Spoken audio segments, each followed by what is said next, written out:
Yeah, we're live. Hi guys, how come? Why isn't this focusing better?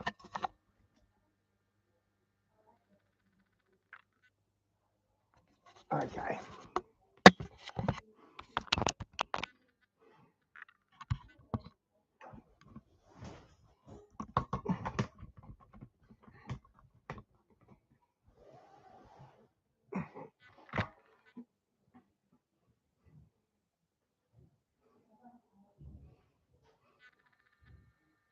It was just like staring at.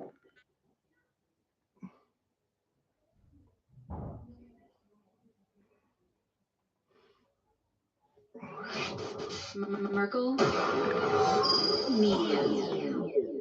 Welcome to the show, everybody. This is a special episode, an episode that I've been working on for nearly 3 years. In November of 2021, I sat down with a man who told me one of the most wild stories I've ever heard in my life.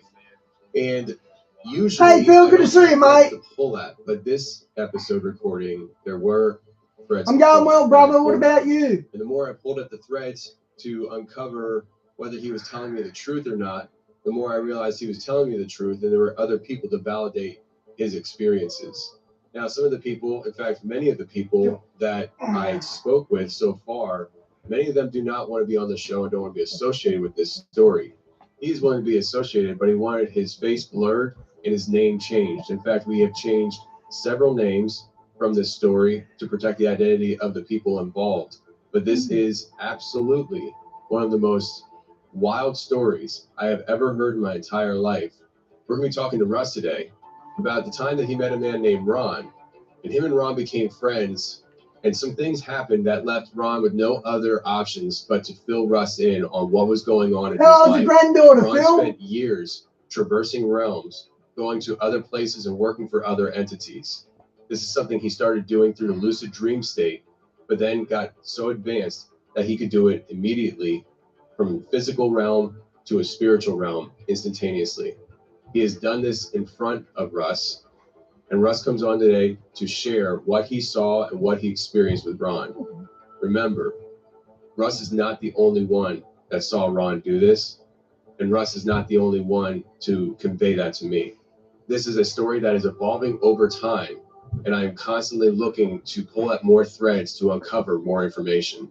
Today is an overtime episode where my wife comes in studio with me and Russ to talk about some of the things she uncovered as she was researching this topic. And then on Thursday, we are going to be introducing you another character of this story. His name is Derek, and he is the brother of Russ. Derek is intertwined with this story and has his own story of working for entities. I sat down with Derek about 2 years ago, and you will hear that on Thursday as a members episode. Moving forward, members will have the opportunity to have these recordings on a playlist for their convenience. So without further delay, let's get to Russ and this dark shift. This was all circulating around the base that a giant had been killed, but no one was supposed to talk about it. I saw 3 long bony fingers reach up underneath the door, curl up to grab it, and then disappear.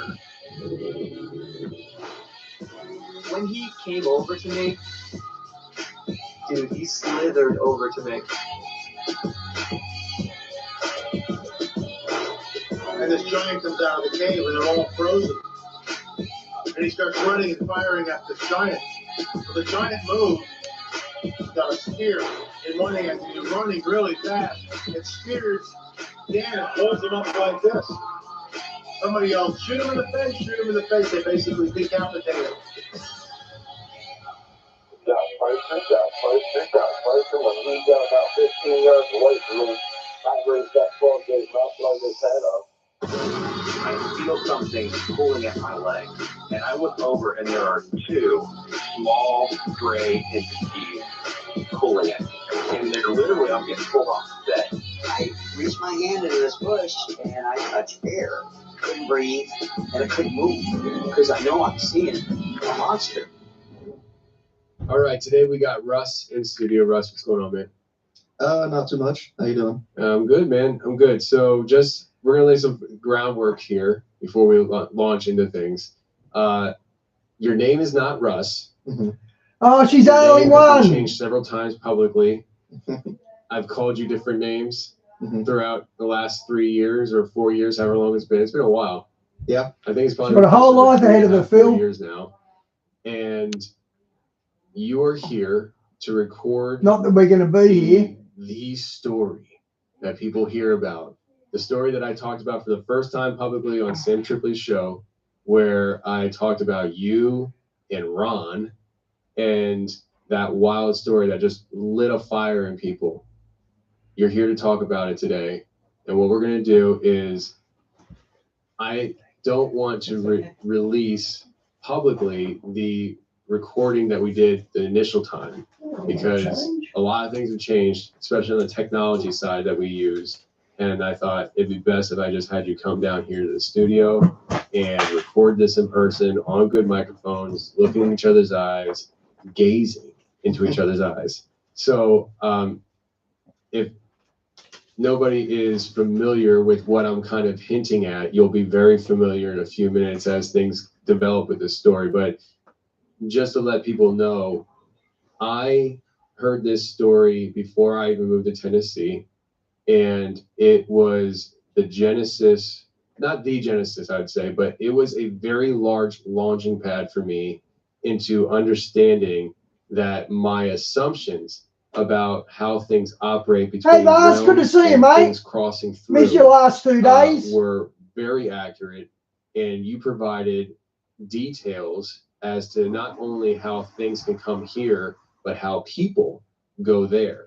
And it was it's a wild story.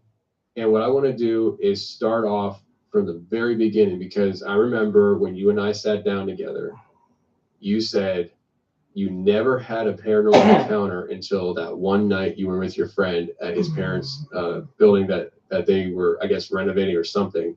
And you had some things happen there. And what was crazy is that when I sat down with you, you said, or when I sat down with you, I initially thought that's the story we were talking about. Yeah. And then you go, I have something else I'd like to talk to you about, but if I put it in the email, I thought you wouldn't email me back. Thank you, Vance. I'm going well, brother. What about you? Yeah, I only thought you would listen to me if I like showed you the book and stuff. So Yeah. I didn't want to include that on the whole rabbit hole Yeah. till you were committed. Yeah. No, I appreciate however you rolled it out to me. I appreciate it. It was, but it definitely, it set me on this trajectory because of what I was able to confirm after we talked. You know, like you gave me one heck of a story that people are about to hear, but then afterwards, I was able to confirm things through other parties that have asked me not to release their information. But you know, I understand some people that's not going to be satisfactory, but at the end of the day, I got to respect people's wishes. And I asked the author if I could. They said no. And I will probably reach out again very soon to see if minds have been changed. But They'll still say no. I think they'll still say no, just like Ron. So Yeah. let's get into this and talk about this wild story that for 3-4 years people have been not so patiently waiting for. So Yeah. take us away, my friend. Okay. Yeah. So the first experience that I ever had was like you were saying. My buddy's family were renovating this super old building in this little tiny town in Michigan, and I went up there with them one summer. I think it was the summer before senior year. It was a long time ago, so anyway, it was the summer and I went up there for a week. The building was really creepy and weird already. They'd gone there like every summer for years, so they were super used to it. But I wasn't. And the first night that we were there, I was inside on my own, and I was like closest to the outside, facing the window that looked outside, and there was like a squeak on the stairs on the opposite side of the room from me, And I didn't look back or anything. I was like, okay, it's old, whatever. And then there was like another squeak and another one, and it was like clearly the sound of like floorboards squeaking or whatever. I didn't look, I just didn't turn around until there was like a bunch of them like close together and getting closer to me. Like it was just like a little squeak, and like the first one that I heard, and then it got like a little quicker. And then it sounded like something was right behind me, and I thought it was a person. So I turned around and there was nothing there. And then as I was just staring at the inside of the building, the same like squeaks moved away from me, just slower kind of. And then I watched nothing, but I watched like, or as the sounds went back up the stairs, and then that was it for that part. And I was Hey, Lynn, good to really see ya. confused. So then I went outside where everybody was, and I didn't go back in for a while. That night, well, it was nighttime when that happened. So we all went to sleep, whatever. And the building was being renovated, so they had like sheets for the walls, like stapled to the studs and stuff like that. So there was no hard walls anywhere. Me and my buddy were sleeping in this one corner room. It was actually like right next to the stairs. But I just woke up in the middle of the night I was like sleeping on my side, and I woke up facing my buddy in the other bed, and there was this thing leaning over him. I've drawn it before because this is a very clear memory. This thing, it was like rolling smoke in the shape of a sort of body, like a definite like torso and arms. And it was like the skin was like rolling smoke. And it was like hunched over him. I couldn't see any feet. It like trailed off into nothing. And I could see all this because it just happened to be like a mostly full moon that night. It was like coming through the window. So it was like, it was all really clear. This thing was like leaning over him like a few inches from his face with its head, and its arms were like hanging over him, I guess, and the fingers were like really exaggeratedly long and pointy, and it was just like staring at him while he was asleep. And that's just what I opened my eyes and saw that, and I yelled, "What the hell?" Loudly, to the point that everyone in his family who was there woke up. But as soon as I did, this thing turned and looked at me, and that's the one I can't specifically remember its eyes. Do you want to come in on the right I'm side? pretty sure they were like yellowish, Yeah. but that's the one thing It's but the emotion in the eyes, I do remember, and it was so purely angry or mad at me, or it was so like viscerally mad at me for noticing it, saying something, I don't know, but it whipped its head and looked at me, and then in the next second it just like smoke shot out of the window and out like the window that the moonlight was coming from, and then it was just gone in the air. And all of this happened in the span of like a second and a half. And then, so it took off. I yelled, "What the hell?" It took off. Then he woke up, everybody woke up and was like, "Hey, what happened? What happened?" And they were kind of Christian. They're Christian. And so I didn't want to explain to them in the middle of the night what I had seen, because I didn't think they'd react well to it. So I was like, "Oh, it's just a bad dream." And then I laid there for a while after, and then eventually I did go back to sleep, and I didn't see anything like that again. I found out, I told my buddy like the next day on our own, I was like, "Hey, this thing happened And he was mad at me. He was like, I didn't want, why did you tell me that? I don't like this information. Really? Yeah, he was like, he was mad. He was mad that I brought it up because he would just rather not know. Mhm. And then, so then I was like, yeah, no, that's fair. But then he ended up telling me about the building a little bit. I don't know if it's relevant. It's just weird.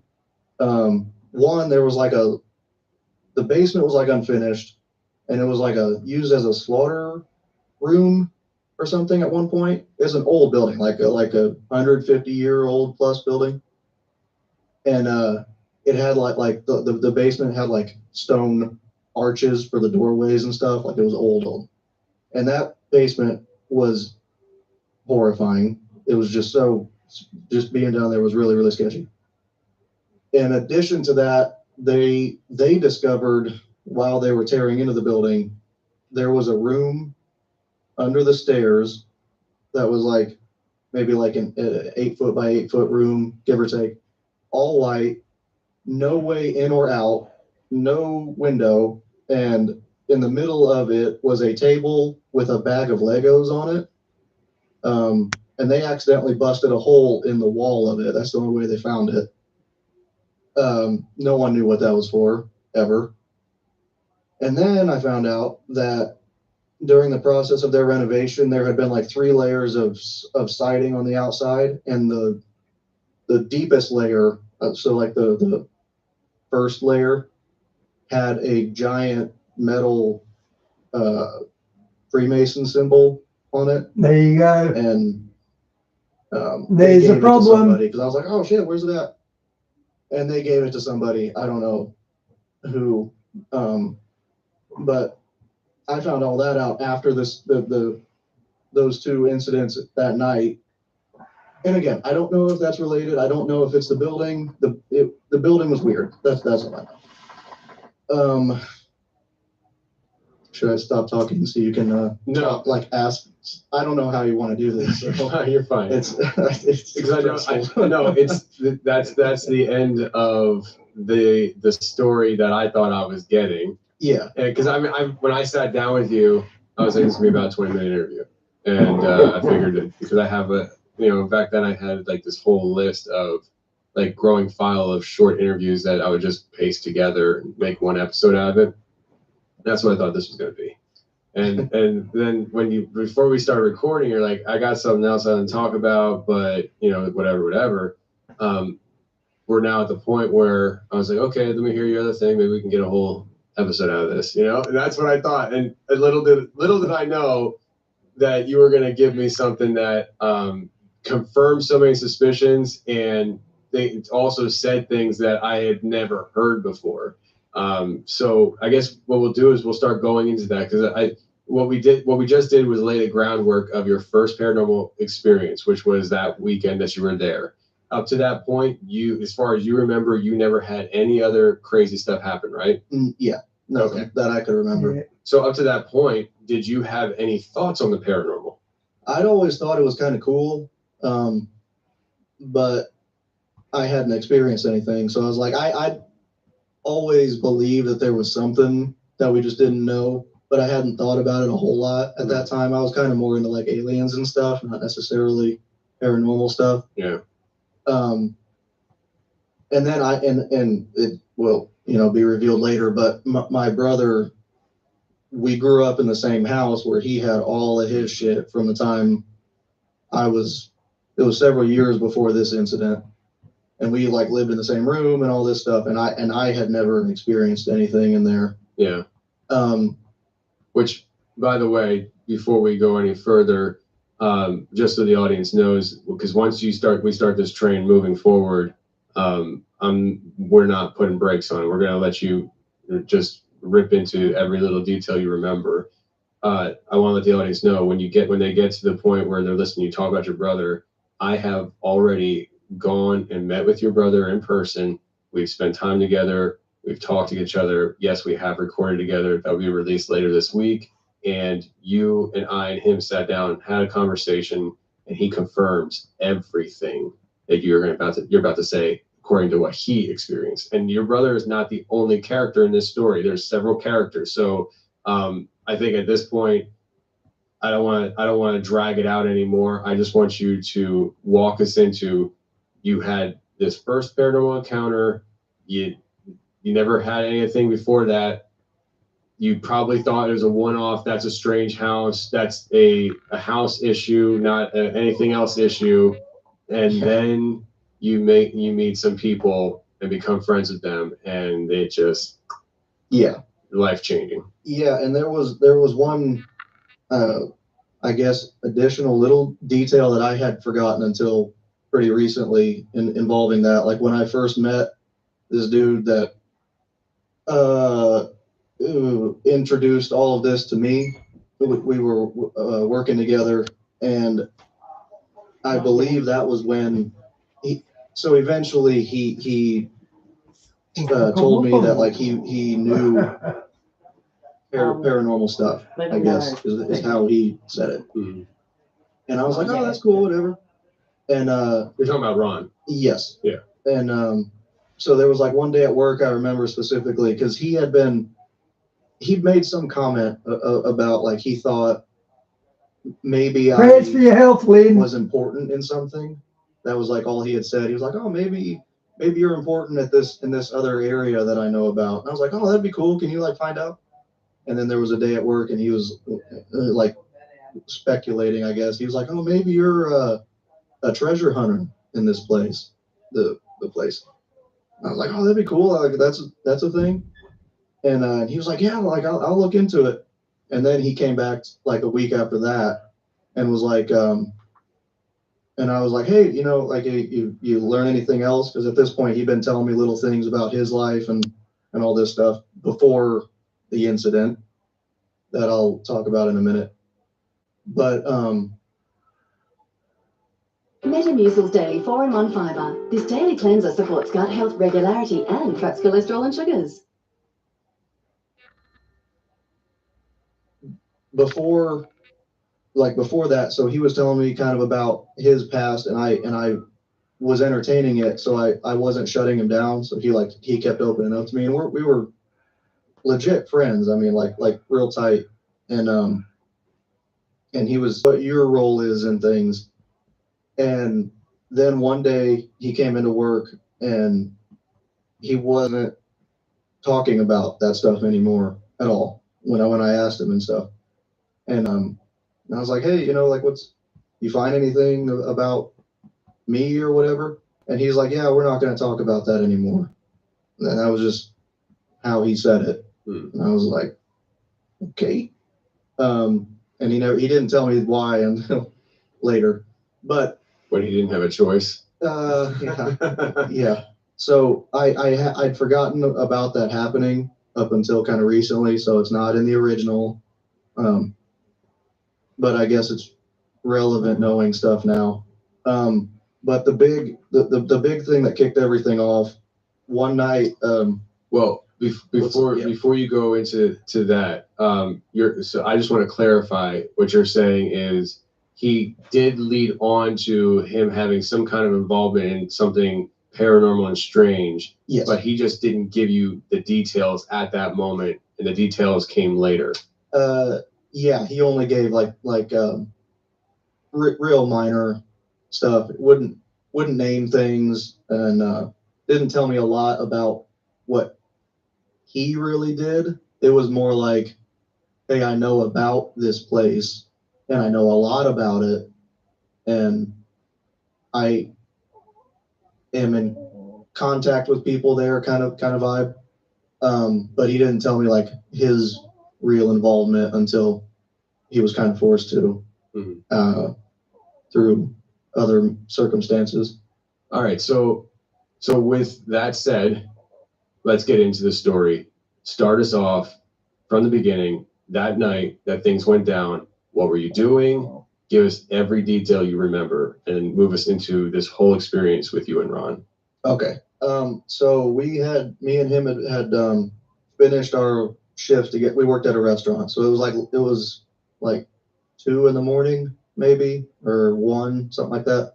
And we were in my room, I was playing like Battlefield or something, and while I was playing, I kept asking him more details about this place and what he knew, and he would be like, "Oh, I'm not really gonna talk about it, whatever." So at one point, he was like, "Hey, I'm gonna go smoke real quick." So he was just gonna go up on his own outside, but I was like, "Yeah, I'll chill with you," because no reason not to. So we go outside, and I had like a porch that was like cinder block walls on the porch, kind of. And so we were both like sitting on that, and while he was smoking a cigarette, not a drug. So Never ever. yeah, it was a cigarette. But so as he was smoking, I just looked up into the sky, kind of like up. There was a hill basically that I was looking up over, and there was just like a whitish, like pulsing light. It looked like a stadium light. I thought that's what it was because there was like a little baseball field up there, and it looked like a stadium light, kind of just like pulsing in clouds, kind of. But it just stayed there. It didn't move, and it was bigger than it would have been if it was that stadium. It was a bigger light, and I was staring at it for like minutes, and he hadn't noticed it. And then I was like, "Has that light been there the whole time?" And he was like, "Oh, I don't know. You want to go check it out?" And because that was kind of his vibe. He's kind of just like go with whatever. And I was like, "Yeah, sure."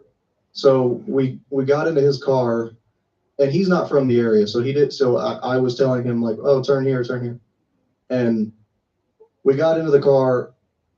The place I thought it was like 30 seconds from my house by a car. So I didn't grab shoes. I didn't have a phone, nothing. We just got in his car, and I guided him to where it was supposed to be. And there was nothing there. But the light stayed the same distance from us up in the sky. And it just like a constant, like pulsing every, like a fade in, fade out, just pulse. Just nonstop, and it was big, like a bunch of stadium lights, all as one light up in the clouds. But it stayed the same distance from us. Anytime, like when we tried getting closer, it didn't look like it was moving. It just always moved with us. And we followed this thing out of the city, and on the edge of the city, it turns into like farmland and stuff. And he stopped the car at one point on a county road that we had taken, and we both got out real quick and just got up and looked at the light again. That was still just doing it never stopped doing what it was doing. It was just the same distance from us. But now we had there was just fields between us and it. And we both looked at each other like, what the fuck is this? And then on the other side of the field, there wasn't shit growing at this point. It was just like a field that didn't have a crop in it at the time. And from the other side of the field from us, there was this really weird, like a hyena sound, like a couple of hyenas or something like that is what it sounded like, or coyotes or something, but those are not there. Those aren't in that area. And it sounded like they made some weird howly noise, and it sounded scary. It scared the hell out of me, and I guess him too, because we both looked at each other again, and then just didn't say anything but dove back into the car, and it sounded like those, whatever it was, sounded like it was starting to come across the crop to us, like in the direction of us. So we jumped back in the car, but we took off and kept following the light further out of the city, because I don't know why. And then I think I was the one that noticed it. Everywhere we were driving that we were following this thing, the ground was wet. everywhere, but it wasn't raining anywhere. It was just this route that we were taking was always wet, and it was not a rainy night. Eventually, we got like 20 minutes outside of the city, so like a half hour from my house, and we were on another road, but the county road was like pointing in the direction of this thing, and it was a little bit closer than it had been, like a little bit closer, and it just stayed there, and it felt a little different from how it had before. I don't know. It was just a little bit closer, and that was different for this. We were out of the car again, and my buddy, who is normally very jokey and happy and goofy, he was like looking at this thing real hard for a minute, and I was like looking at him, looking back at the thing, because he wasn't talking, and he always talks. And then he just looked at it for a second, and then immediately was like, "Get back in the fucking car." And I was like, "What?" And then he's like, "Get in the car right now. We're going right now." And I was like, okay. So we got back in the car, and he spun around this road and then just took off the way we had come. And I looked in the mirror, and this thing was moving with us again, just following us at like kind of the same pace. It's doing the And warm then at up one lap. point, it looked like it was like starting to gain a little bit. It was never close to us, but it was getting a little closer. So I never thought it was like right up on us, but it was like closer than it had been. And he was like white knuckling the steering wheel. I remember because it was like freaking me out because it wasn't how he normally acted. He was like kind of hunched over the wheel, super tight, and he was like looking at the mirror, looking like at the road, at the mirror. And then he was kind of like muttering to himself. He was like, how's it here? I don't know why it's here. Like, what? I'm sorry. And I was like, dude, what is this? What are you talking about? And he's like, it's somehow it's here, and it found me, and I didn't mean for you to get involved in this. I'm sorry. And that's just, he just kept saying that over and over. And eventually I got him. Well, I was freaking out more than him at this point, because I didn't know if we were in like actual danger, because that's how he was acting. But he told me eventually, while we were still hauling ass back to the city, that this thing was an entity from someplace else that he had worked for a long time, and it wasn't supposed to be here, but it was here now, and it was after him, is initially what he had said. And that's insane. So I thought he was messing with me. I thought this whole thing, at this point when he started saying this, I was sure that he was messing with me, like this was some weird joke that he was doing, or some, I don't know. I thought it was a joke. So I was like, dude, just please stop. This is not funny. Okay, it's done. Can we stop? And he was like, no, dude, I'm completely serious. Call my girlfriend, and she'll back up everything I'm saying, is what he kept saying, because he was just like, at that point he was done with talking and he just wanted to keep driving.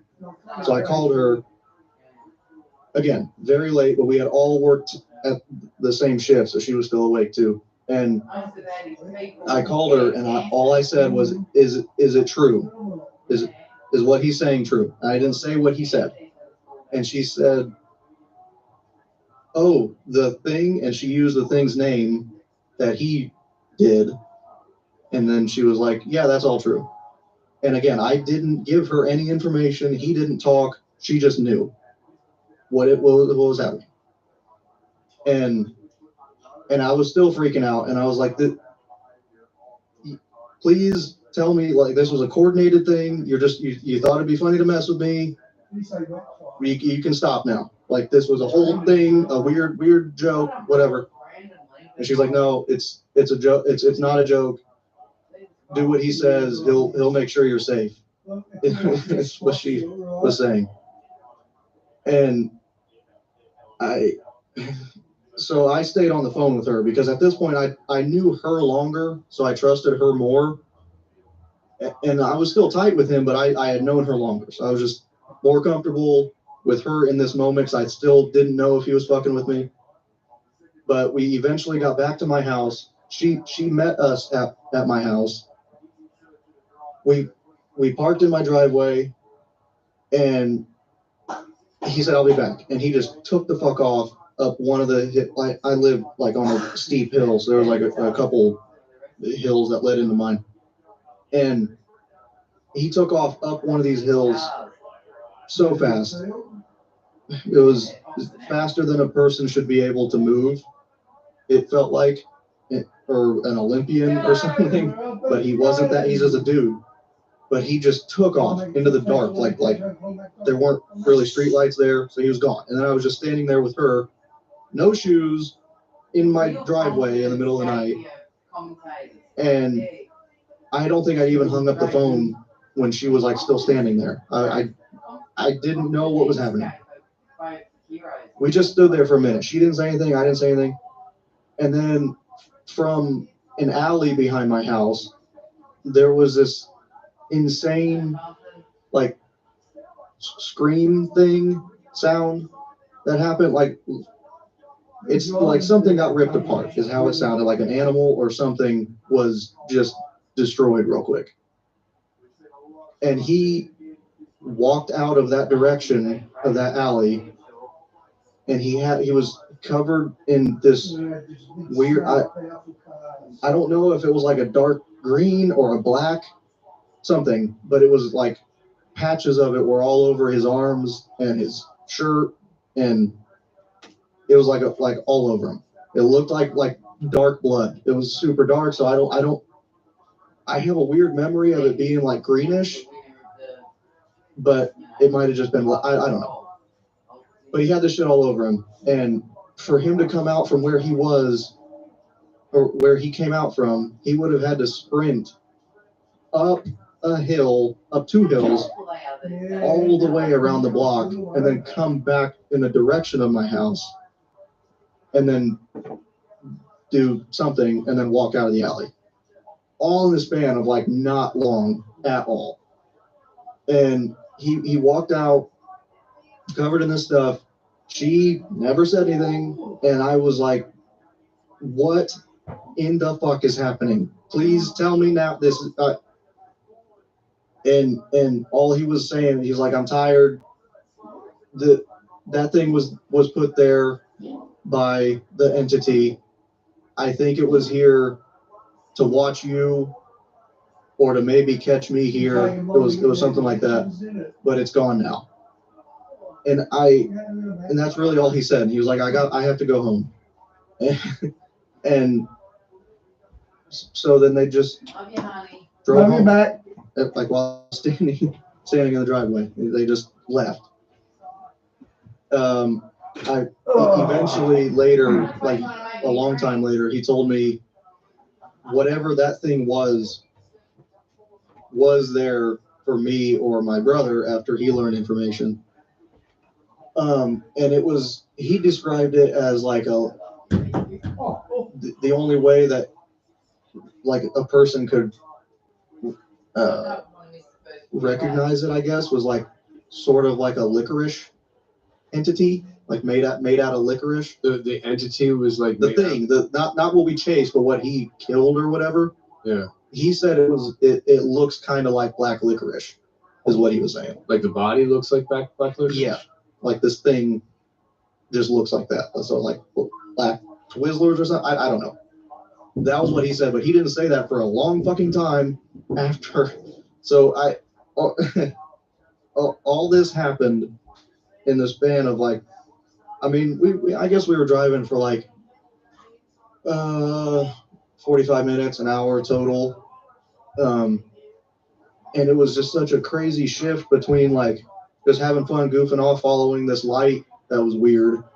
And then I guess we were in danger. I still don't really know, but he did. And that was really all he told me. Before we move forward into the next stages of this story, let's just unpack a little bit of that first night. I want to make sure that everything's kind of laid out properly. You see a light in the sky. It's pulsating. You guys chase after it. It continues to to evade you, but it's almost like an equal distance. Yeah. At times, it seems like it was closer than other times when you guys.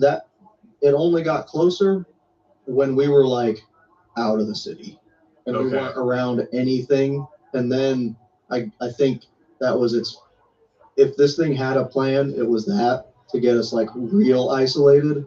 That's my question. And then, because it was closer, like when we parked on that county road that was far out of the city, it was just a straight county road pointing towards this thing. And that's when he got scared? Yeah. That's, I think, when he figured out what this thing was, or I have a feeling he knew a lot longer than he let on, and he wanted to confirm it. Yeah.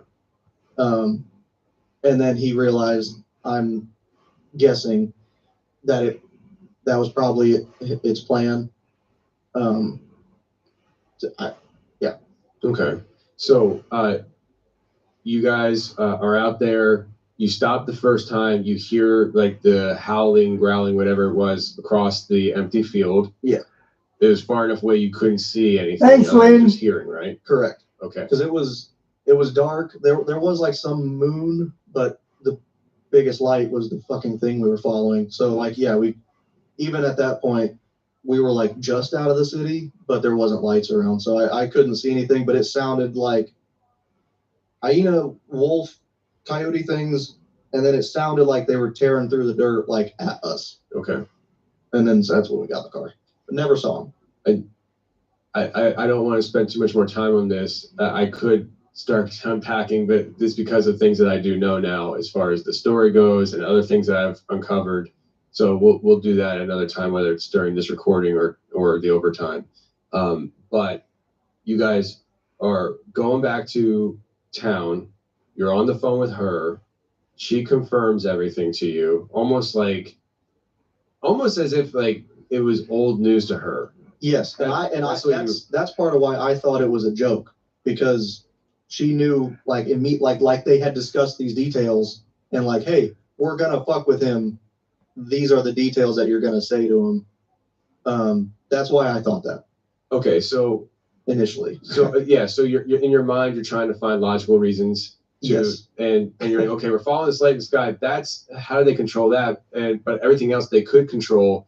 And so when you get back to your house, is the first thing that was the wake up call to you was his physical movement and how fast he moved? Was that what it was like? Whoa. Well, it's like a weird split in my head, because the first time I felt like something was real and weird was when his personality changed when he told me to get in the car, because it was not like he normally acts ever.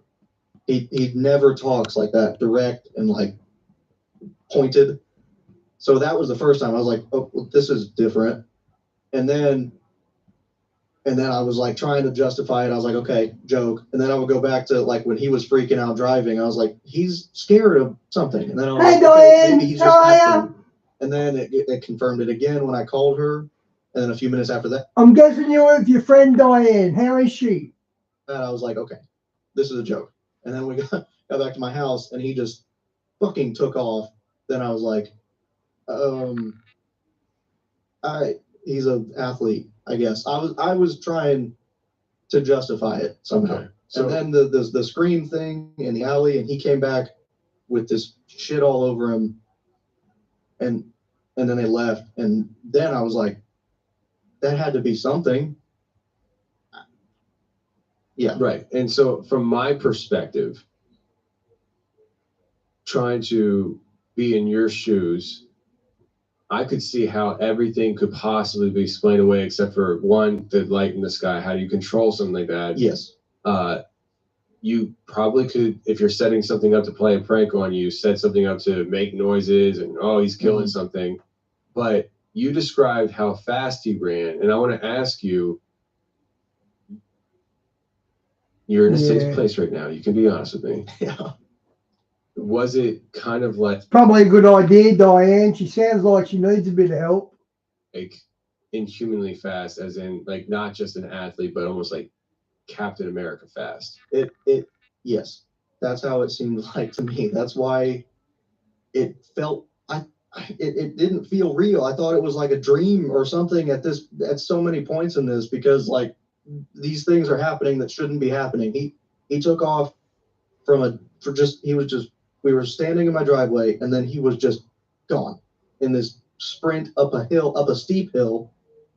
And then a few seconds later, we heard him in the alley. So the route that he would have had to run, there was no other option. He had to run around a whole block, up a steep hill, and then back down the alley to get there. I don't know of a person that could do that without anybody knowing details about like the specific neighborhood and shit. I don't know how that could be done. Is this the same house that I went and visited when I was out there? Where your brother had the book? Yeah. Yeah. Okay. So I can confirm that hill then. It's a steep hill. And then the one that he would have had to go up it leads into that hill, and that's even steeper. That's the street right next to mine. That's crazy steep. It's like a fucking mountain.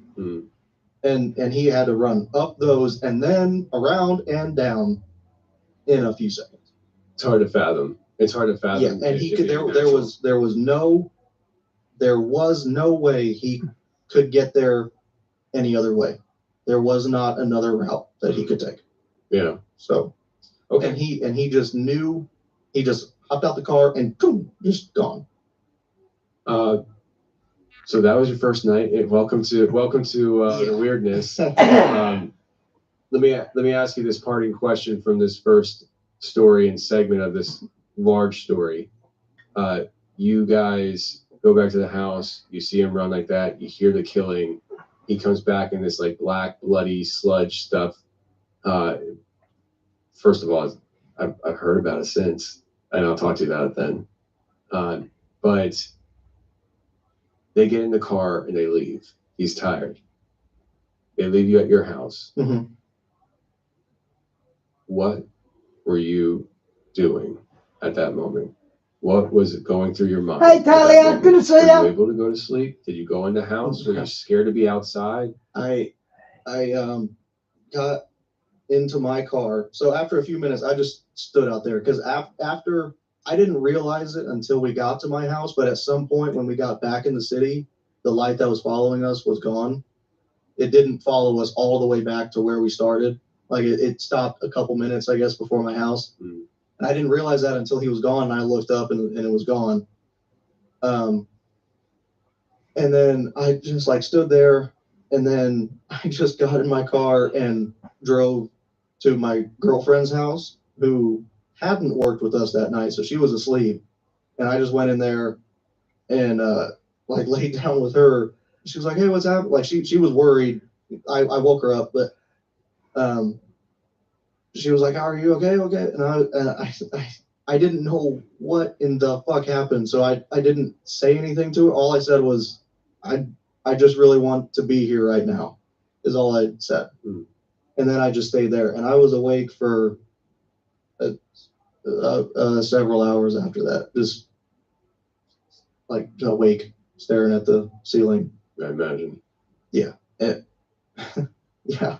And then and then he gave me like not a lot of info initially. Like it was always real spread out and shit. So this insane shit happened, and then he just kind of ghosted for a little while, and then he came back around and was like, "Oh, little stuff here and there," and then it's true, so Diane, isn't it? The name Jesus has a lot of power. Really like break it down in a whole event. It was like conversations after that kind of built up to like explaining it, I guess. So he didn't like eagerly fill you in. No. Like, "Hey man, since you went through this with me, I gotta fill you in." He was kind of like, "Let's see if we can pretend that never happened." Yeah, that's what he tried to do. Like the next time we saw each other was like a couple days later, I think, when we worked again. And I was like, "Hey, what the fuck?" And he was like, "Oh yeah, how's today going?" Like he tried just like to totally move past it. And I was like, whatever, if this is true, if you are not, I was still trying to convince myself that it was this weird joke. And so I was like, if what you're telling me is real, my entire view of the world Yeah, has amen, shifted, Di. and you're not talking to me about it. And that didn't change very much from just how he normally was after that.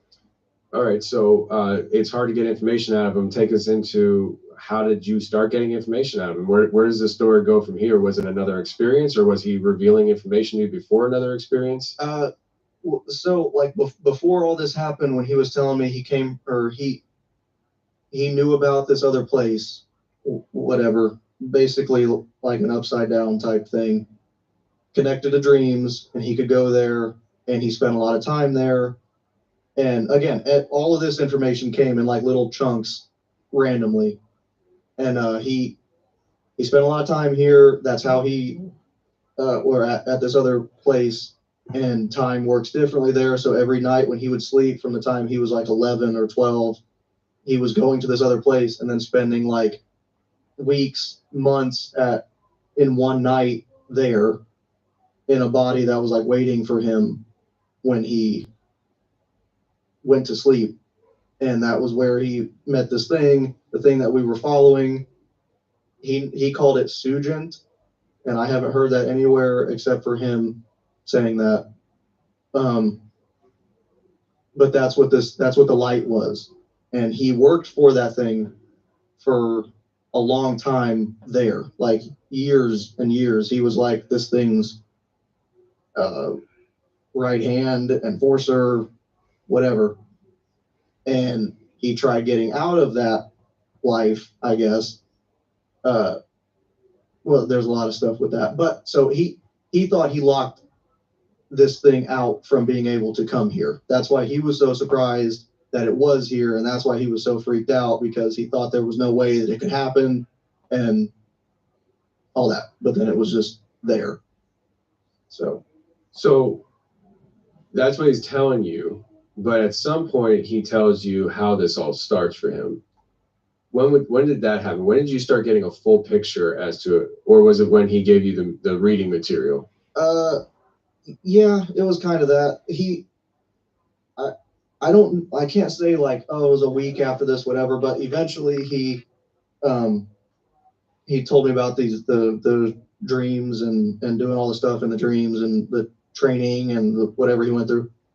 And then I knew, I could tell he was starting to get annoyed with the questions, because he just would like nicely try to move away from them, or not answer, or like real short answers, like, oh yeah, I did that, or whatever.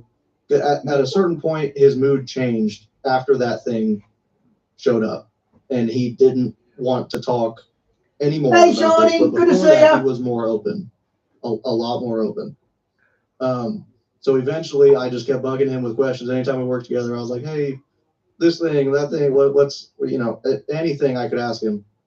And then eventually he was like, here's this book, read this book. It's about me. My friend wrote it about me and my friends. It says it's fiction, but it's not fiction. We did that for deniability or whatever. Just read this and stop asking me stuff. So I read that, and it was insane. And then I kept asking him stuff after that, and then he was getting annoyed. So then he was like, okay, the person who wrote it is here in town. They were going to college where we were, and they'd been friends for a long time. So he was like, here, I'll introduce you to them at one point. So we met up at like a Burger King, and he introduced me to the person. And so I met the person who wrote the thing, and they had like a weird relationship too. Even at the time, it felt kind of weird, but I didn't know enough about her, and he's just very good at only letting people see what he wants them to. So I didn't really know him as much as I thought, but so there was a weird thing with them, and she was not psyched to meet me. She did not want any part of talking to me or talking about the book or anything. Like, she just I would ask about stuff, and she would just kind of like look at him and wait for him to answer. I can see her doing that. Yeah, she was not happy to meet me. And I was like, now I'm like, well, why did you even say yes to meeting me? Yeah. But yeah, she was not. Well, he may not have told her. That's probably what happened. Yeah, I mean, do you want me to say like what she is? Yeah, you can say what she is and stuff. And just to give him some side information here that we didn't have in the initial recording, but I have talked to her. She does not want to be associated with this. She's actually run halfway across the country to get away from this specifically. And she was stunned that I tracked her down. And just so everybody knows, please, if you're going to listen to anything, listen to what I'm about to tell you. The book is not available anywhere. You can't buy it anywhere. She had a stalker, and she took all the books off the shelf, and it wasn't out very long, but she collected all of them that she knew of. And so you can't buy this book anywhere. And she doesn't want to be attached to the book. That's what, like, I've talked to her for hours upon hours, several times, but she doesn't want to be tied to this story whatsoever. So that's why we're just going with it that way, because I got to respect her wishes. And there are some people out there that were internet sleuths and figured it out. And if you're listening right now, I would just like to remind you that you did promise you're not going to tell people, and I'm trusting that you're not going to go back on your word. That's all I have to say about that. Yeah, this is like real. These are real people's lives and shit. Like this, there's a reason a bunch of us don't want to be directly associated with it, because this shit's fucking crazy and it's real, and it has implications in a lot of ways. Right. So however you feel best to move forward, but I don't want you to skim past the description of how this unfolded for him, because it's important to state the conditions of what he described going through with this recruitment process, what he saw and what was going on. If you can't remember, I can help you, because I don't know if you told me or if she told me in the conversations, but what he was doing, like, I don't want to give it away if you want to talk about it. Yeah, I mean, it was a long time ago since I read the book, but from the random times that he would tell me stuff and then would stop telling me, from the time he was like 11 or 12, he would dream and wake up in a different place. And this other place was real. It had other people. They knew him. He had like a life there. And while he would sleep here, there wasn't really a limit to the time that might pass there. And he, I guess, was supposed to go there, or he was connected there or something. That's why he did. There was a whole other like body for him there. He had a counterpart, is what he called it. There was a counterpart there that was like his mentor. And if it helps people, okay. If you imagine like Middle Earth or like Narnia, those are both based on where he was. It says cheers, and it's doing that hand signal like you're ringing the phone, answering the phone. The authors of those books also. Oh, the other guy, Lyson, who experienced this place, only they didn't realize, I don't think, that it was real. Mm-hmm. So they made these worlds and these stories that were based off of that. It's like that.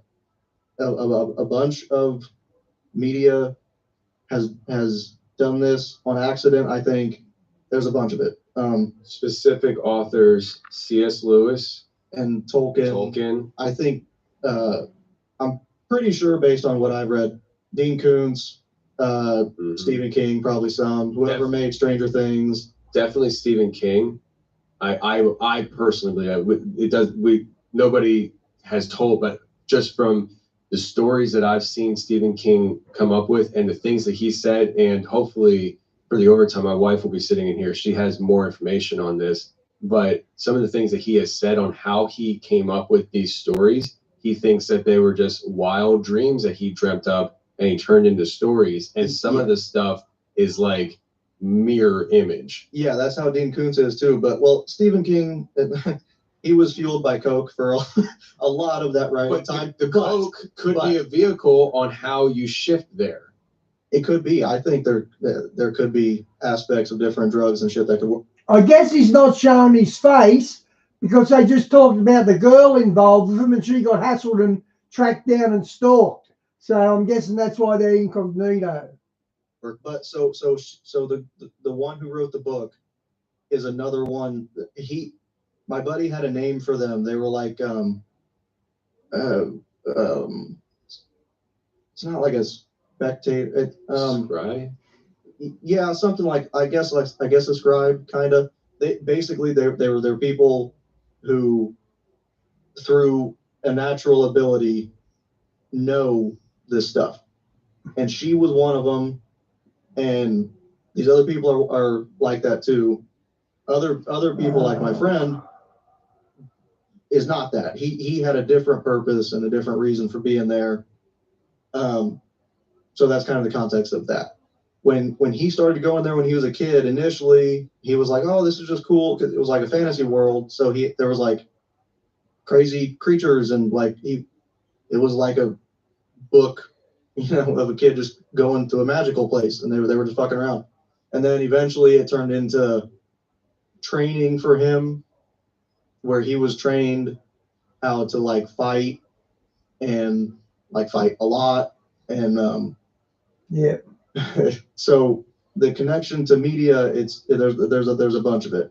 One of the things that he did for this Sugent thing for years at one point was going into other things' dreams while they were asleep to affect their dreams or their subconscious or something. Things or people?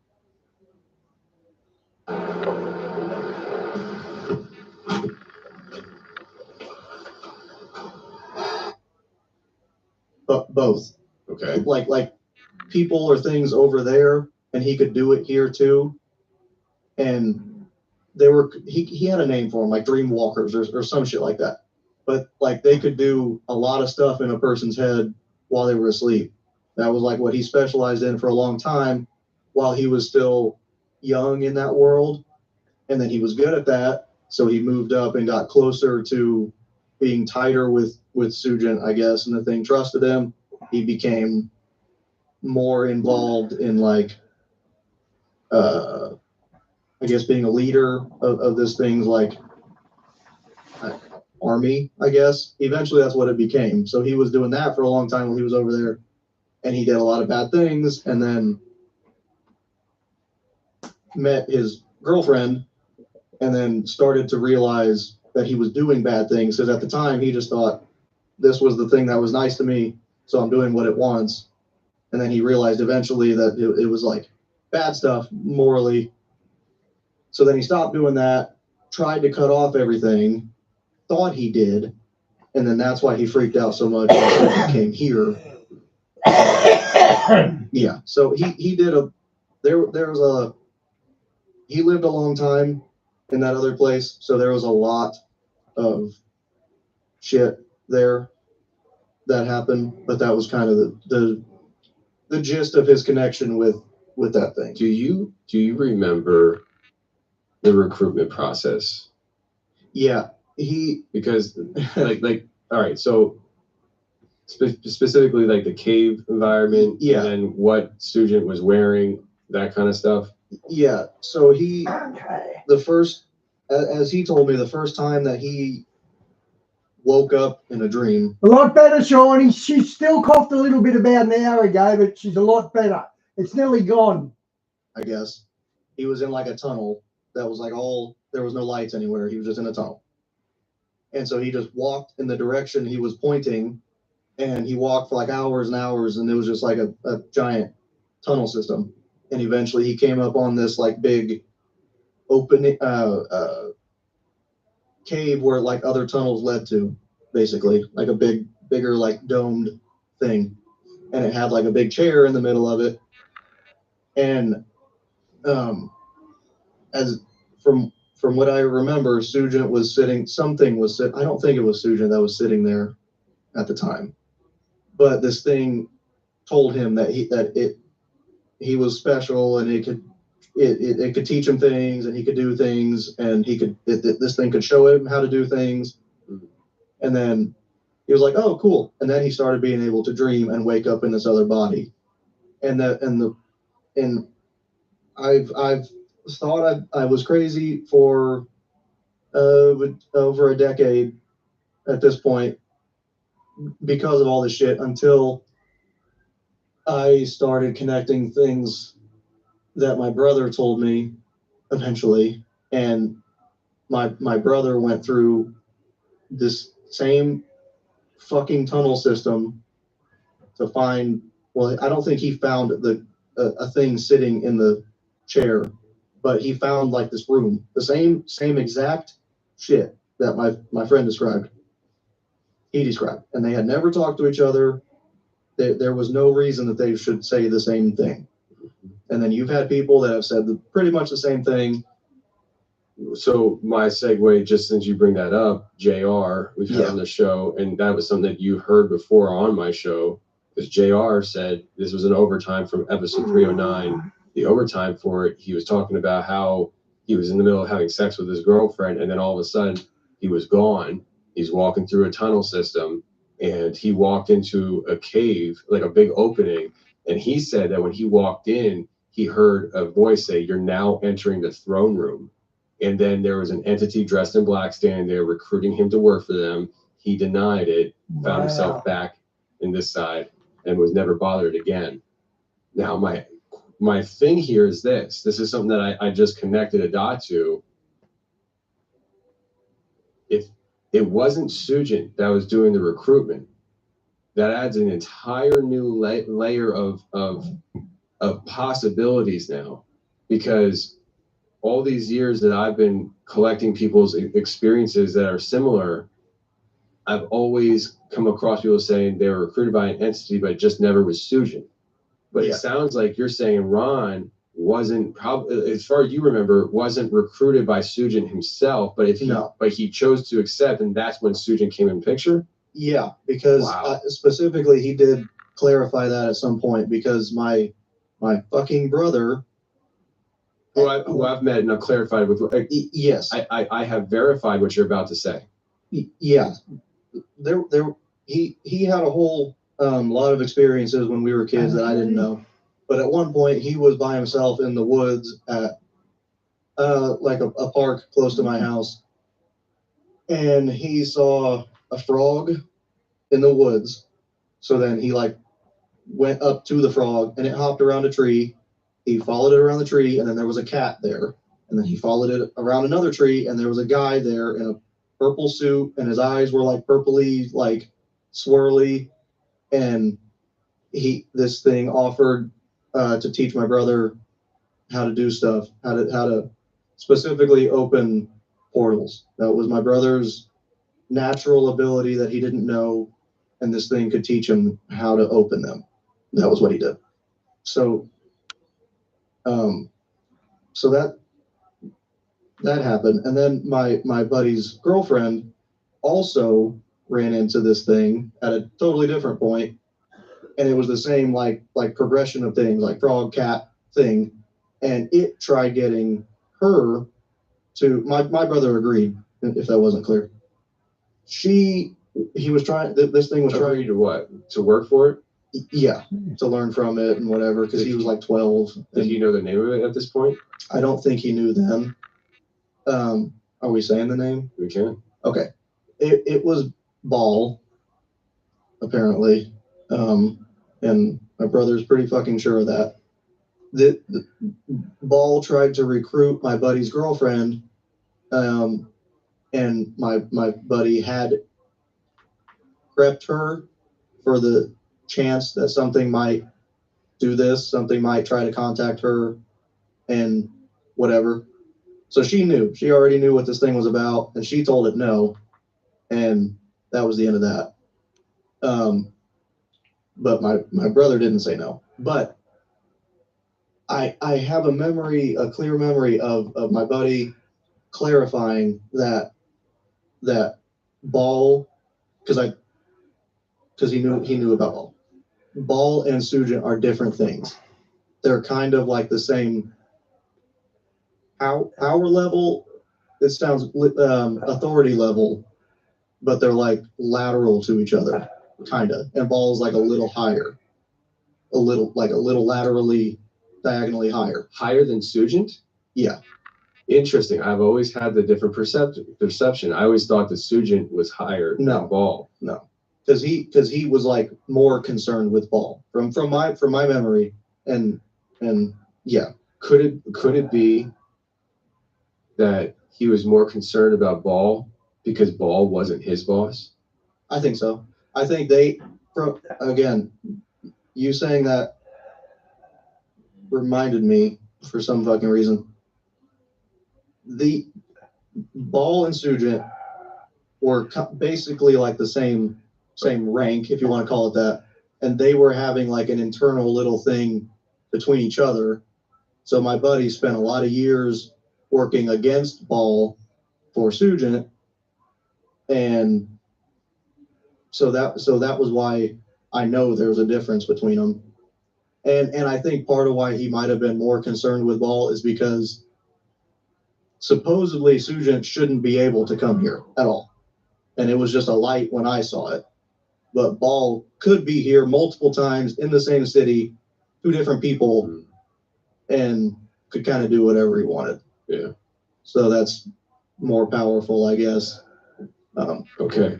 So what I find interesting about this is how your brother and Christy, Ron's girlfriend, they were recruited by Ball. Ron worked for Sujin, but wasn't recruited by Sujin in the moment. Yeah. Mm-hmm. Do we know what that entity's name was that did the recruiting for him? I think it was Ball. Diane, I've been following that a lot, the P. Diddy stuff, and they're all getting busted, aren't they? Jay-Z's lying low. Kanye West was involved. Actually, CNN released a thing. Kanye West is accused of forcefully sex assault, and he's getting lumbered with it too. So they're all going to go down, and it's great to watch a bit of justice. And then they ended up having some thing between them in their little power struggle or something. This all sounds movie shit, but it's not. It gets better. It gets better because of the confirmation. Okay, yeah. So I want to make sure we go into Ron's friends, and I want to make sure. Diane, I'll jump in on that, but I bet you $100 CNN copyrights stuff, so I can't show that, but I will watch it later. Sure, and maybe even now if you think it fits, we go into a deeper analysis of your brother's experience, and I will tell people that, like I said in the beginning, I met your brother. We all sat down together for hours, and he told me his experiences for hours. And there is a signifier. There's a signifier on his body. Should I say it, or do you want to say it? No, you can say it. So your brother at some point got a Ball's sigil tattooed on his back right shoulder, and you told me that before when we first met. When I went to meet him, that was, I think, one of the first things I asked him. I said to him, he when we sat down, he didn't know what we were sitting down about. He knew it was about something, but he really didn't know what. Because I remember bringing up, your brother tells me you were recruited by an entity, and he kind of looked at you, looked at me, he's like, yeah. And I was like, can you tell me the name? And he goes, Ball. And I said, do you have Ball's sigil tattooed on your shoulder? He says, yeah. And he showed me. And so at what point do we want to get into the details of your brother's experience? And also, like I said, I do not want to forget to bring up Ron's friends, because that's a very important key to this whole thing. And then at some point, we need to talk about the next thing you experienced with Ron. Yeah. So I guess talking about his friends would kind of go in with what he did there. So he was going there for years of this other side time, and it was like over the course of like a few months here when he would sleep. Ha! Eventually, he got good enough at it that he Yeah, spoiler alert, the ending is brilliant for us. could go to this place without sleeping, and he just kind of like mastered it. I don't know, projecting or something. Almost like walking through a portal. Well, yeah, but it was just in his mind. He didn't walk anywhere. Yeah, Diane, the Playboy Mansion was a CIA honey trap, apparently. Or he could just go there. And so, okay, so just so I understand, the because conscious, it's like a subconscious right? shift, like a consciousness shift to someplace else. So the consciousness that would go there when he was sleeping, he could do it, take that consciousness and go there just without sleeping. Yeah. Gotcha. He could just end up standing and like, oh, yep, there now. And yeah. So eventually, because he was a kid when it's hard to remember that he was like a child when this happened. He was like, 12.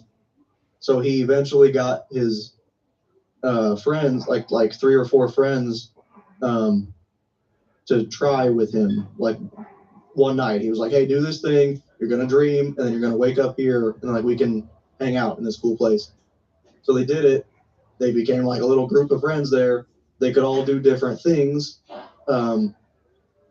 Like his best friend developed an ability to change into like a werewolf thing, and I know it's crazy, but he retained the ability to do that, at least somewhat, on this side too. When he was an adult, after he had learned how to do it, he did it for a long time over there. He could do it here too, just like my buddy, after a long time, could do what he could do there here, and his girlfriend was witness to that. So there was his whole friend group. They were kind of like a whole crew that was working for Sugin at different points, and then it led into a whole thing where they ended up fighting Sugin. And during that is when my buddy thought that they had closed the ability for Sugin to ever come to our side. Yeah, from what I remember, one of the friends one of the friends over there during this big thing ended up getting really hurt or dying there, and then in real life that friend was like comatose, and that was just the end of him. Like in real life, kid just didn't wake up again. And after that happened, then they were all like, "Oh, we're definitely not doing this anymore." And my buddy kept like going back every now and then because he just kind of like called to him, I guess. So what you described here with the comatose side of things, not identical, but similarities to people who say that when you do astral projection, you're connected to your body by a silver cord, and if that silver cord is cut, the body dies. So if there was something that happened to him in this other state of existence where, say, he maybe didn't die, but he was severely injured and comatose there, maybe he was comatose here, but maybe if he did die there, and whatever part of him left his body couldn't return, just left him a vegetable. Is that kind of how you read it? Yeah, I think that's what happened. Again, sounds fucking crazy, but this happened. There was like a kid in this group that just didn't wake up one day, and then he just stayed not waking up. So it's real. It's a real thing.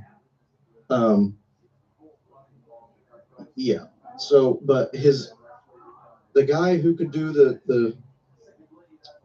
werewolf shit, whatever you want to call it, could do it here. I'd like to just comment on him, and hopefully we can remember to bring this up for the overtime with my wife. She dove into this hard, and that's why we want to bring her in. But she found them. Mhm. She found these guys, and the guy that you're referencing and stuff. There are things about him, and I don't remember the details, so maybe she will. But I remember there are things about him that's like, oh, yeah, I could see the werewolf side of him. Yeah, and it's even like actual physical changes, like they could all fucking do. they could change from what they normally are just here. Like he could and did for people, like as a party trick, would like grow his teeth out in front of them, and then he has fangs, and then my buddy would play it off as like, oh, funny Halloween, stop doing that. But it was real. Like it was, he could do that shit. And that. Did you ever meet any of these guys? I met that one. I actually met a couple of them. Yeah, Vance, that's basically what he said. I knew you'd enjoy this. I think this is fascinating. He's a little bit rambly, but I do follow what he's saying. And they did not want to talk to me. I was accidentally a douche in the meeting, though. Because through the course of my buddy revealing stuff about myself, I have apparently, through like, some people are like old souls, I guess, if you want to put it that way. And that soul has carried on for a long time, and it has a certain purpose. Mine has a certain purpose that keeps things shut. And it's weird that me and my brother are so opposite, and his whole thing is opening stuff, and mine is supposed to be keeping something shut. He told me that, and at this party, it was my buddy's birthday party, that these other dudes were there, and I wasn't trying to be annoying. And at the time, I didn't understand the years that they had experienced mentally. I just didn't have a grasp of it. So in what they have experienced is like fucking decades of like fighting and almost dying and friends dying, and I didn't know any of that. But I met him and I was like, hey, my buddy says I'm kind of important in your world, is what I said. And then he was like, who are you? I get, yeah. And I don't think he would have talked to me anyway, but he definitely didn't after that. And then that was my only interaction with him, and then I haven't seen him since. Tripadeal's 25 million Qantas points giveaway is on now. Book a bucket list. Why does it matter? They're just pictures. Do you want the world to know about you? But yeah. So I think what we'll do is we will shift into your brother, because that kind of jumps us into your next firsthand experience with the Bizarre and Ron. Yeah. So you want me to go into some of like my brother's past before that point? Yeah, his past, and even some of the things that he when he would go and bring back with him, you were able to verify one of those things. And also then talking about that night where he was attacked. Yeah. And what led into all that. Okay. So we're only a couple years apart. I'm older, and from when I was like 14 or something, so he was like 12 or 11, he was having dreams where he would go somewhere else, and he was just a kid, so we didn't have like growing. I feel like it's an important context. Growing up, my parents outlawed anything magic-y, like Disney or Harry Potter or whatever. Like, we didn't have any access to this shit at all, especially at that time. So neither of us had context for any of this. We hadn't even like seen Star Wars because they thought it was magic-y. So he would wake up in a dream someplace else. I still haven't seen Star Wars. I don't like that sort of sci-fi, but I did like Stargate. And then he would just hang around there. And at one point, all kind of around the time that he met Ball, he woke up one night in like a purple version of our house. Like the light and shit was purple. It was like all like the atmosphere was purplish. And there was a wall in our room that in real life was like complete. It wasn't torn apart. In this world, it was like torn open, the interior wall. And there was a book in the wall cavity that he grabbed. And when he woke up, it was with him in real life. And this book had spells or something in it. I didn't see that. Oh, you didn't see the book? No, I never. I thought you did. Because he didn't tell me about it until after he got rid of it. Gotcha. So I never saw it, but he found this thing pretty close to when he met Ball, and then he started learning, I guess, stuff from it with the aid of Ball. Plus, Ball was teaching him how to use his natural ability to open portals. That's what my brother, what his use was to Ball. He would get told by Ball, like, go to this location at this time and just hang out there for a minute. And he would, and then he would like hear something that wasn't there before or see something, and then that was it. And he would go home. And that was what Ball wanted. And that just his natural aura, I guess, ability or something is what Ball needed at certain points in time to open whatever he wanted to come out. Okay, so I have a question. Is it, and you probably don't have an answer for this, I wish I would have thought to ask him, is it that your brother is like a key to a portal? Is your brother the portal himself? Because clearly there's something about your brother that's allowing things to come through. Because, yeah, I guess I don't know if he creates it or unlocks it. I don't know. But I kind of feel like it would be a coincidence if he is a key to unlocking it, because I was very specifically told to avoid certain keys due to my connection to all this, of keeping something closed. And we're real different people. It would just kind of be like cosmic funniness if he's like a key and I'm a lock, I guess. I'm going to lock you in my basement so you don't ever come in contact with your brother again. Yeah.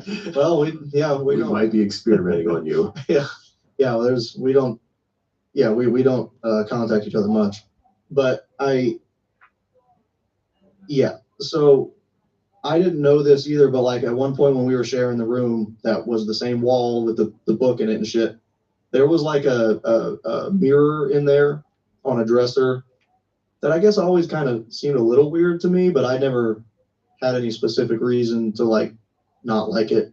But he was like freaked out by this thing because all the time when he would walk in front of this mirror, if he looked into the mirror, it would be like a different place, a different version of the room with different things in it. And there was like a few specific ones that would like interact back with him. There was like an old lady and a dude and a big wolf at one point, and like, and I didn't know any of this until years after we were both out of the house. But okay, at one point when my brother, he was like, I guess 17, something like that, around the time that this whole stuff happened with my buddy, he didn't want to do what Ball wanted, at least not all the time. Like I think he started to question it, or he might have just like wanted to be rebellious. So kind of as like a punishment or a fail-safe or something, Ball, Yeah. I don't know if he created them or something, but he Like something from Alice in attached Wonderland, to, like, isn't it? monkey things to my brother. And these monkey things like had a face, but they didn't have like a mouth, and they just had huge eyes. And they would just like swing on like the power lines and the trees in the backyard and just stare at him through the window. And they would show up if my brother said no to Ball. If Ball was like, hey, go here, and my brother was like, no, then these things would show up and harass him. Wow, the evil monkeys. Wow, the evil monkeys in the Wizard of Oz. Same thing. Bow's in the Wizard of Oz decode. Wow. Until he would do it. And then I guess he had been doing this for a while at this one point and was trying to legitimately cut off his connection with Ball as much as he could. And so I was, my room was below, it was in the basement. And one night it was, I don't know, like midnight or something. And there was just like a bunch of like thumping and like weird noises right above me where he was sleeping, because he had been sleeping in the living room. I think now because he was fucking scared of the room that his bed was in, and he didn't tell anybody, and that's why he just was like, I want to sleep in the living room now. I'm just connecting that now. So he was sleeping in the living room. There was like a weird like scuffling noises and shit above me, and he like thumped onto the ground, and like I heard him like saying ow and shit, and I ran up there, and he had like little scratches all over him, like all over his arms and back and chest and everything. And he was like, they got in. I don't know how they got in. And I was like, dude, slow down. I don't know what you're talking about. Tell me what you're talking about. And me and him, at that point especially, had virtually no actual relationship at all. Like, just wouldn't. We lived, in the same house, and that was the extent of it. But he went into this whole thing. He was like, the monkeys from outside, they got in. Somehow they got in. You know what, Phil? God bless, mate. Like they just attacked me.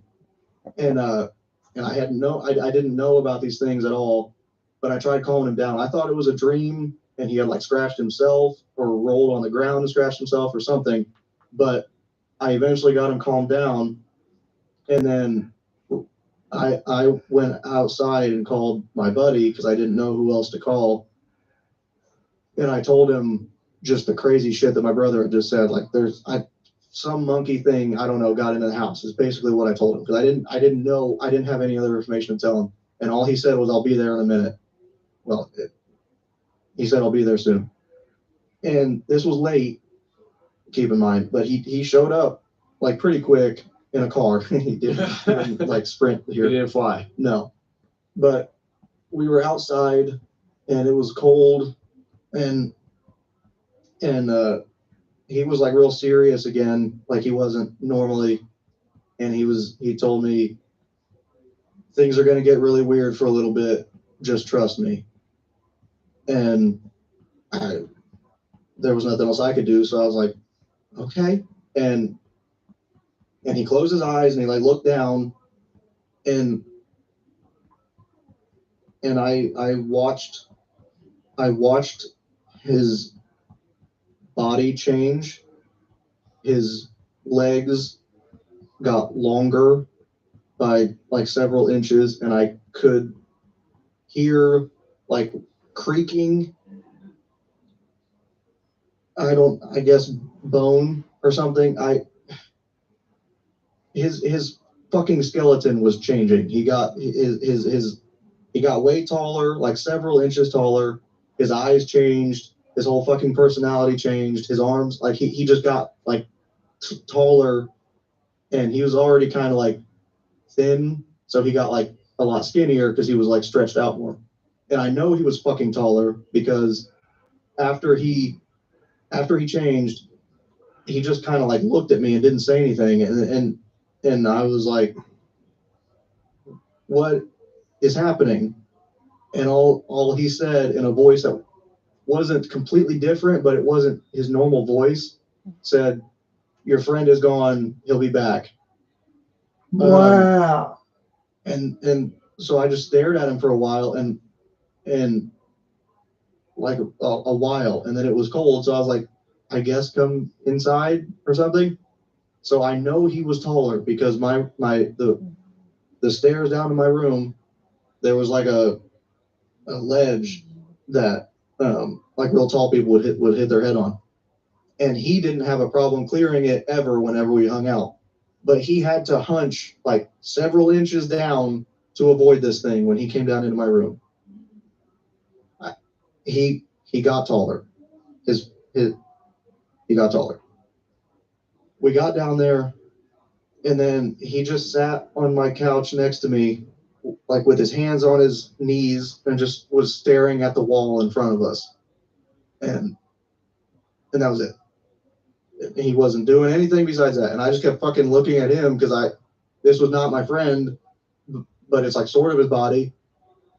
And we just stayed like that. And he wouldn't talk to me. He wouldn't answer anything. I was asking like, is he gonna be back soon? What are you? And he would not. He just wouldn't talk to me.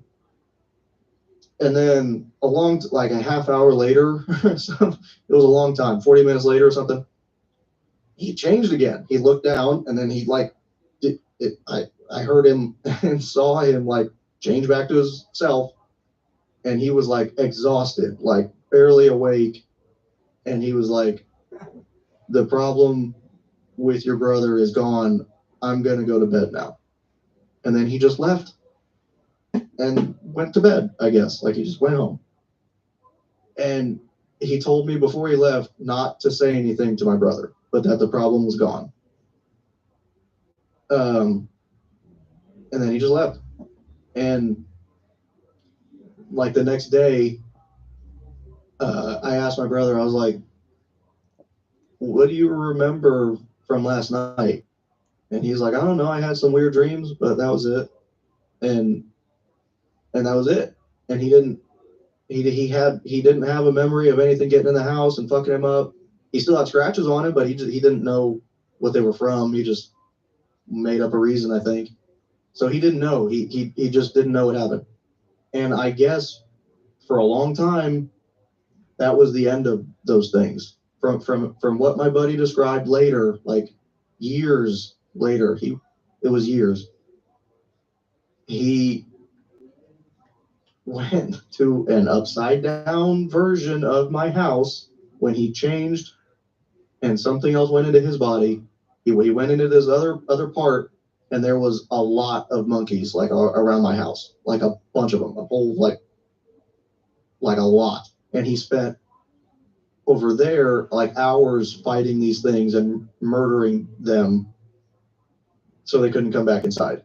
And it was like a whole like assault